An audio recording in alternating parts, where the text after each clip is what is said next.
Matatanda ang kamakailan lamang ay inilagay sa merkado ni Jericho ang kanyang luxury house para ibenta.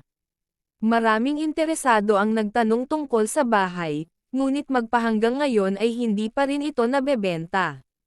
Sa kabila ng pagiging dekalidad ng bahay, tila wala pang seryosong bumibili. May lumutang na usap-usapan na baka umatras na si Jericho sa pagbebenta nito. Ang iba naman ay naniniwalang naging attached siya sa kanyang property kaya nagdadalawang isip na siyang ibenta ito. May mga haka-haka din na ang desisyong ito ay konektado sa aktres na si Janine.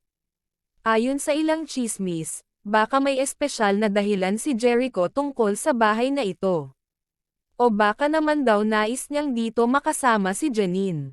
Ngunit wala pang kumpirmasyon mula kay Jericho ukol sa tunay na dahilan ng di pagbebenta ng bahay.